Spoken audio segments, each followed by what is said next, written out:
So today's reading on our world's biggest small group is in Matthew 5, 1 through 26, and that's probably one of Jesus' most famous speeches ever, or sermons ever. It's called the Sermon on the Mount, and this is cool. We got Scott Stapp with us, and kind of want to get your insight as to like just a segment of this and what it means to you. Right.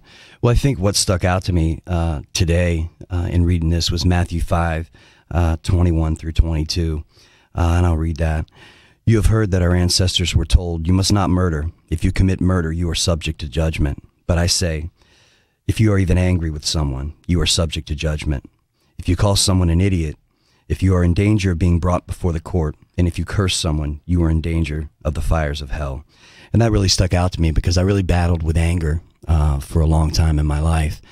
And I remember at this point where God just convicted me so heavily by seeing the hurt and the fear in someone that I love's face when I had a moment of anger. And it wasn't even directed towards them, but just seeing it, and God really, really convicted me. And at that moment, I got this thought in my mind, what would love do? What would love do? What would Jesus do? What would God do in this situation?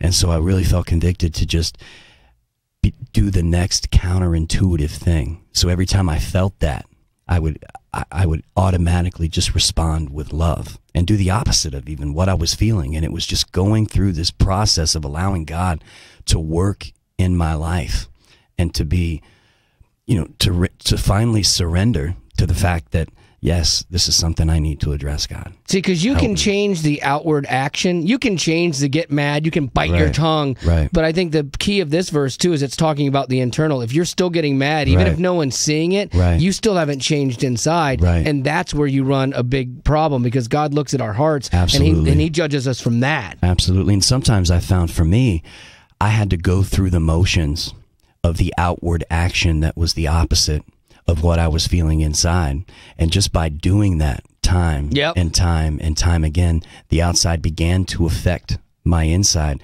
And then the change happened. And then God did his work because I put in the effort. I made the commitment to do that. And now I look back at that and I'm just like, it's like another person.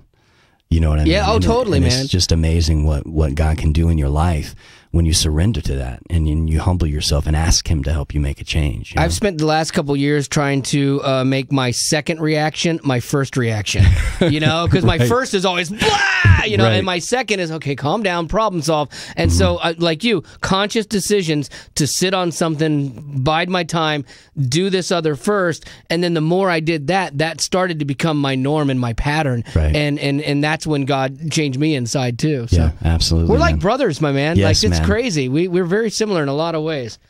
We're human. Yeah, well, that too. We're both like crazy good looking and stuff. Yeah. No. Yeah, man. Yeah, exactly. Exactly. Well, I appreciate That's what it it, man. is. Thank you for helping us out and being part of our world's biggest small group. Thanks, Wally.